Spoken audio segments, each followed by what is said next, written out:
कालखंड में साहब श्री कहते हैं कि हे महेश्वर, हे शिव, हे महादेव, आपके तत्व को तो मैं नहीं जानता।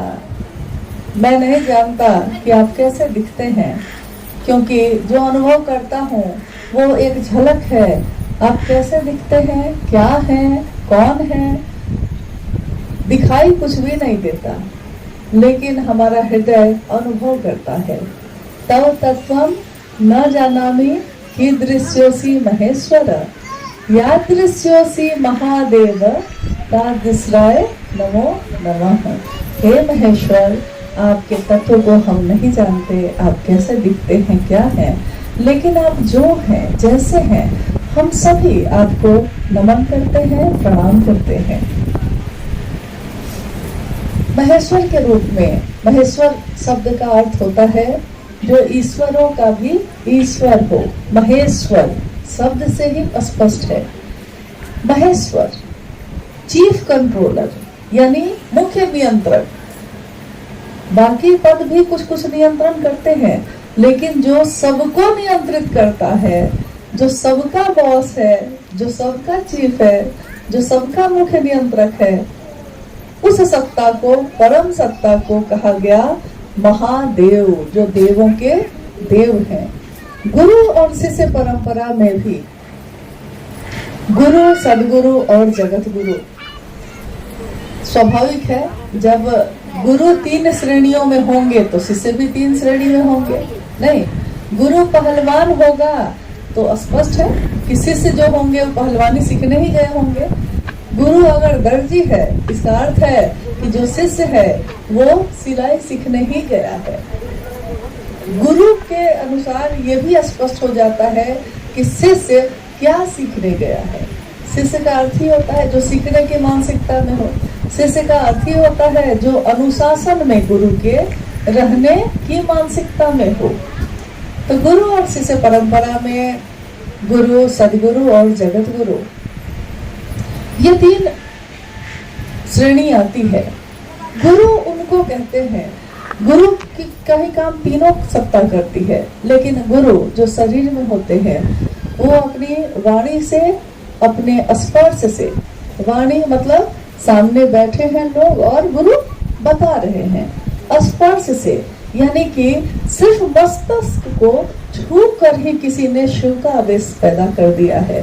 स्पर्श से, छूने से, अपने पास बिठा के, साधना से, कोई साधना की ऐसे बैठो, इस मुद्रा में बैठो, मंत्रों का जप करने से, यानी एक मंत्र दे दिया है कान में और कहा है कि अहर्निश सब इसी मंत्र का जाप आपको करना है, इतने समय तक करना है, इस विधि से करना है, इस मुद्रा में बैठ के करना है। साधना, उपासना, का अर्थ ही होता है नजदीक बैठकर उपासना के माध्यम से वो भी शिव का आवेश पैदा करते हैं। वो भी महादेव के, अगर सही गुरु है तो महादेव के तरफ चलने के लिए प्रेरित करते हैं। सदगुरु, सदगुरु श्रेणी में जो गुरु होते हैं, जो गुरुओं में थोड़ा ऊपर माने गए हैं, उसमें सदगुरु श्रेणी के जो गुरु है वो मात्र अपनी दया से शिष्य को, अपने विद्यार्थी को शिव से एक में कर सकते हैं, परंतु क्योंकि वो शरीर में है तो बंधन है। कोई भी शरीर में आएगा तो कुछ बंधन होंगे, कुछ नियम, कुछ कानून होंगे। तो सदगुरु श्रेणी में भी कुछ न कुछ पसंद या नापसंद उस गुरु की होगी ही होगी। उस श्रेणी के गुरु भी अगर वो गृहस्थ आश्रम छोड़ के आए हैं तो जो उनका शिष्य बनने जाएगा वो उसको कहेंगे कि तुम गृहस्थ आश्रम छोड़कर आओ, यानी ब्रह्मचारी बन के आओ, तो हम तुमको अपना शिष्य बनाएंगे। और तो तब इस कंडीशन में, इस शर्त पे, इस परिधि में, इस घेरे में उस शिष्य को शिव की तरफ आवेशित कर सकते हैं। बंधन तो है, एक बंधन तो हो गया कि ब्रह्मचारी बन के आना होगा। कोई है जो खान पान की वर्जना आरोपित कर सकते हैं, उनको नहीं पसंद, उनकी पसंद की परिधि में नहीं है, तो वो कहेंगे कि मांसाहार छोड़ के आना होगा, शाकाहारी बन के आना होगा, कंद मूल फल फूल खाना होगा, खिचड़ी खानी होगी, सादा भोजन करना होगा, उच्च विचार रखने होंगे। इस तरह की एक शर्त तो हो गई, एक बंधन तो हो गया। कोई पुरुष है तभी शिष्य बनाएगा, कोई स्त्री है तो शिष्य बनाएगा। यानी कर्म कांड नियम कानून कुछ न कुछ बंधन होंगे ही होंगे। एक विशेष शर्त में जो आएगा उस परिधि में आए लोगों को वो शिव तक लेकर जा सकते हैं। अब आई बात जगत गुरु शिव की। जगत गुरु शिव यानी सबके गुरु, गुरुओं के गुरु भी शिव है। जगत गुरु के कुर्सी पे बैठे शिव सदगुरु श्रेणी के भी गुरुओं के गुरु है, सबके गुरु। इसीलिए उनको कहा गया जगत गुरु, विश्व गुरु, आदि गुरु। आदि गुरु का अर्थ होता है कि जहाँ से प्रारंभ होना, आदि यानी प्रारंभ और अंत, मतलब जहाँ समाप्त होता है। आदि और अंत हम कहते हैं ना वाक्य में, आदि और अंत। आदि का अर्थ जहाँ से प्रारंभ हुआ। गुरु की परंपरा जहाँ से शुरू हुई, शिव से शुरू हुई तो शिव को आदि गुरु भी कहा गया। योग की परंपरा भी शिव से शुरू हुई तो उनको आदि योगी भी कहा गया। आदि गुरु शिव जब होंगे तो गुरु जैसे ही गुरु की सत्ता पे वो बैठेंगे, कोई ना कोई उनका शिष्य होगा। तो जब कोई विद्यालय शुरू होता है तो कोई तो ऐसा होता है जो पहला विद्यार्थी होता है, उसमें जो एडमिशन लेता है। पूरे कॉलेज में कोई एडमिशन लेना शुरू हुआ तो पहला कोई तो होगा, फिर लोग 5 आदमी, 10 आदमी, 20, 50, 100, 1000 फिर बढ़ते चले जाते हैं। आदि गुरु शिव की प्रथम शिष्या माँ भवानी को कहा गया। माँ भवानी यानी शिव की शक्ति, शिव का ही स्वरूप, शिव का ही प्रकटीकरण जो दिखता है, जो ऊर्जा का काम कर रहा है। और जब तक वो सोया है तो शिव सुसुप्तावस्था में है, शिव अघोर है। लेकिन जैसे ही शक्तियों का प्रकटीकरण हुआ है, उसको हम लोगों ने उस सत्ता को नाम दिया, वो माँ भवानी है, माँ दुर्गा है, भगवती है, अनेक नामों से दिया है। पहली शिष्या आदि गुरु शिव की स्वयं माँ भवानी है और शिष्य परंपरा अब आगे बढ़ी।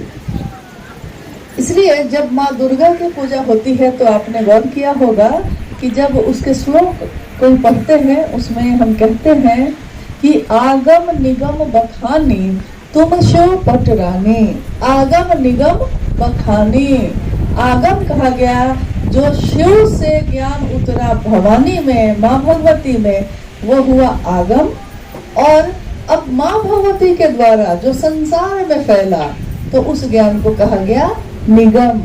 इसीलिए आगम निगम बखानी तुम शिव पटरानी। शिव का शिष्य बनना देखा जाए तो पात्रता तो किसी में नहीं है। अगर शिव गुरु के रूप में योग्यता खोज देंगे तब तो इस धरती पे क्या, इस पूरे ब्रह्मांड में या शिवलोक से लेकर किसी भी लोक में, तीनों लोकों में कोई भी ऐसा नहीं होगा जो इसका पात्र होगा या जिसमें ये योग्यता होगी कि वो शिव से उतरा ज्ञान धारित कर सके। तो यहाँ क्या हुआ, महादेव की ऊर्जा जो अक्षय स्रोत है, जिसका कभी क्षय नहीं होता और जिनके नियंत्रण और जिनकी इच्छा का प्रतिफल है ये पूरी दुनिया। अगर महादेव गुरु के रूप में होंगे तो उनको अपने शिष्य के मानसिक स्तर पे उतरना होगा। किसी भी गुरु को ऐसा करना पड़ता है।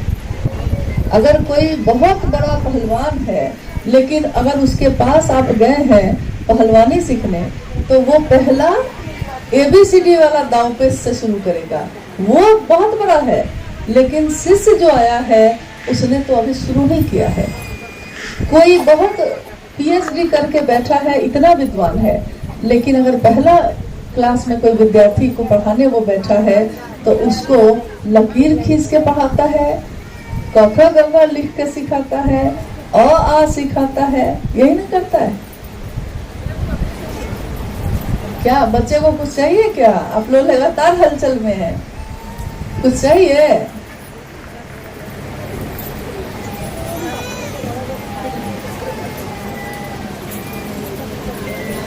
बच्चे परेशान हैं।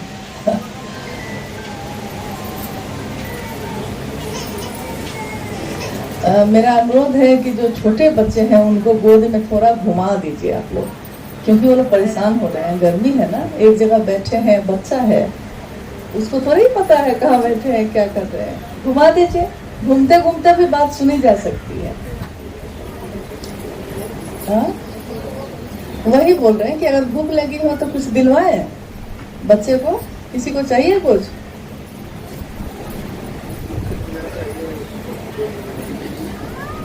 कोई बोलने को तैयार नहीं है।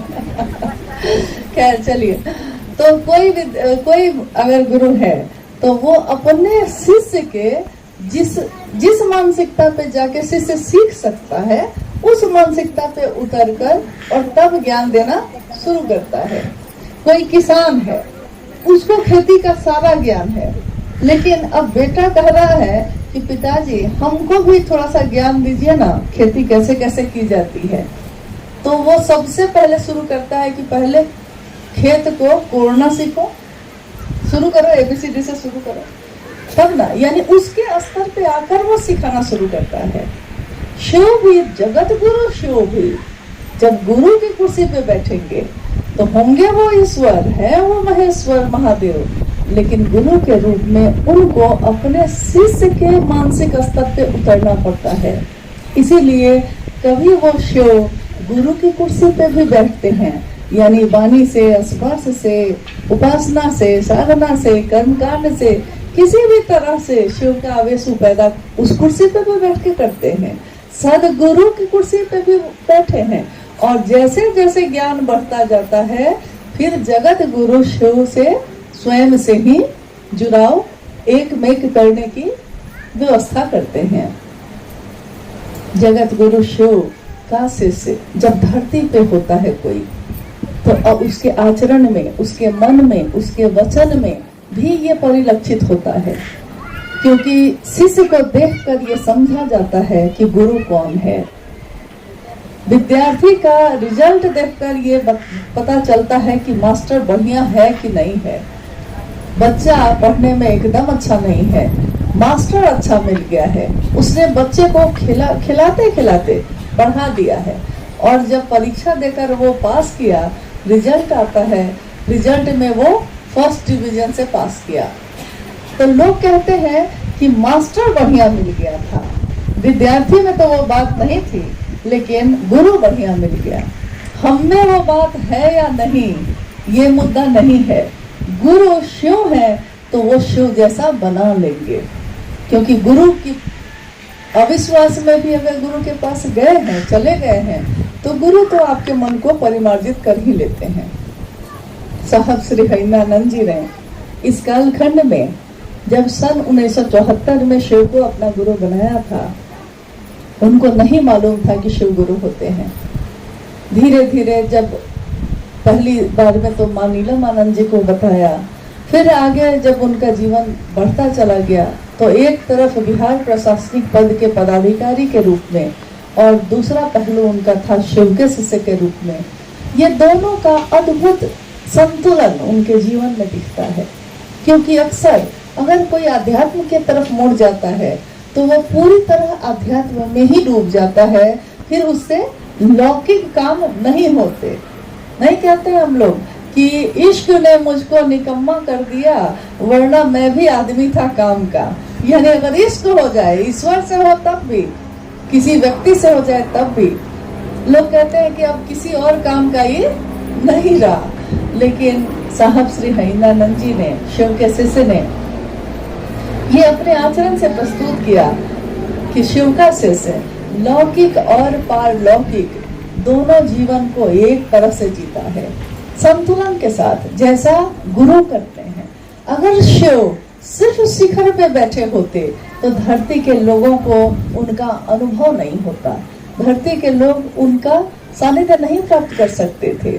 अगर शिव सिर्फ देवताओं के ही हो जाते तब भी ऐसा नहीं हो सकता है, लेकिन शिव एकमात्र ऐसी सत्ता है जिनके पास देवता और राक्षस, किन्नर, गंधर्व, नागलोक से लेके नरलोक तक हर व्यक्ति का स्थान है, हर जीव, हर रचना का स्थान है वहाँ। महादेव सबको एक समान स्थान देते हैं। इसीलिए शिव के शिष्य साहब भैरवानंद जी ने भी यही कहा कि हर व्यक्ति परमात्मा पथ का पथिक हो सकता है। हर आदमी में ये पात्रता है कि वो शिव को अपना गुरु बना सकता है, उनका शिष्य बन सकता है। आज तक इस धरती पे ये बात किसी ने किसी के लिए नहीं कही। अद्भुत सी बात है, शिव की शिष्यता में हर बात अद्भुत है, हर बात अलौकिक है, हर बात की इतनी सुंदरता है जिसका कभी क्षय नहीं होता। शिव से दया मांगना, आज तक इतनी उपासना साधना हुई, लेकिन महादेव से दया मांगने की विधि किसी ने नहीं बताई कि मन आपका दया भी मांग सकता है। साहब श्री ने पहले सूत्र में दया मांगने की विधि बताई है। दूसरे सूत्र में साधना और उपासना या उस देवी या उस देवता के पास बैठकर उसकी अर्चना करना, उसकी बड़ाई करना, यही होता आया था आज तक। साहब श्री ने पहली बार कहा कि उनको मालूम है कि वो कर्पूर गौरम है, महादेव को पता है कि वो कितने अच्छे हैं, तो जो अच्छे हैं उनको तो मालूम ही है। उनके सामने खड़े होके आप बताते हैं कि आप इतने अच्छे हैं, आप इतने सुंदर हैं।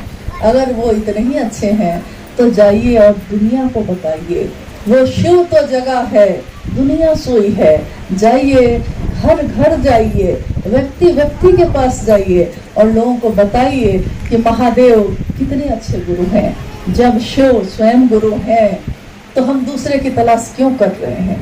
जब रास्ता है बना हुआ, मंजिल भी पता है, तो हम भटक क्यों रहे हैं? क्यों नहीं उस शिव के पास सीधे जाते हैं? क्यों हम इसके उसके पास भटक रहे हैं? शिव की चर्चा करना, शिव की चर्चा, इसका प्रचलन धरती पे कभी नहीं रहा। शिव की कथा का रहा, राम कथा का रहा, कृष्ण कथा का रहा, भागवत कथा का रहा, रामायण महाभारत का रहा, लेकिन शिव की चर्चा ये बात आज तक कभी नहीं हुई। महादेव को नमन मेरा मन करेगा, आज तक तो लोग यही बताते रहे कि आपकी मुद्रा करेगी, आप हाथ जोड़िए तो प्रणाम होगा, आप पैर मोड़ कर बैठिए और झुककर सर टिकाइए धरती पे तब प्रणाम होगा, आप पूरा का पूरा शरीर लेटा कर साष्टांग प्रणाम करिए तब प्रणाम होगा। साहब श्री ने कहा प्रणाम तो आपका मन करता है। और ये तीसरा सूत्र भी वही विधि है। आप बिस्तर पे लेटे हुए भी मन से अपने महादेव को प्रणाम कर सकते हैं। आप हॉस्पिटल में बैठे हुए भी महादेव को प्रणाम कर सकते हैं। महादेव को प्रणाम करना, इसके लिए कोई नक्षत्र, कोई राशि, कोई स्थिति, कोई परिस्थिति देखने की जरूरत नहीं है। पल पल में महादेव को प्रणाम किया जा सकता है। ये अद्भुत विधा है, ये अद्भुत सूत्र है जो तीनों सूत्रों के माध्यम से हम सभी के जीवन में उतरा है, आया है। हम सब बरभागी हैं, सौभाग्यशाली हैं। कितने कर्म किए होंगे किसी ने, तब इस युग में जन्म हुआ है जहाँ महादेव मेरे गुरु हुए, आपके गुरु हुए। जिस बात के लिए कितने देवी देवता, ऋषि, तपस्वी तरसते रह गए, हम सबको साहब श्री ने कितनी आसानी से, कितनी सरलता से उस रास्ते पे चलना सिखा दिया है। कितनी आसान लगती है ये विधा, जो कि आसान है नहीं। जंगल में अकेले बैठ के मंत्र का जप करना शायद आसान है। हिमालय की गुफा में अकेले शांत बैठकर ईश्वर की आराधना करना आसान हो सकता है, लेकिन घर गृहस्थी के जंजाल में फंसे हुए, बच्चा रो रहा है, पति रोटी मांग रहा है, पिता पांव दबाने के लिए बुला रहा है, इस आपाधापी और बेचैनी में भी महादेव याद रहते हैं। ये आज तक किसी के द्वारा नहीं हो सका था। महादेव याद रहे, हमारे मन को हर पल याद रहे, ऐसा तो कभी हुआ ही नहीं, और आज ये हो रहा है।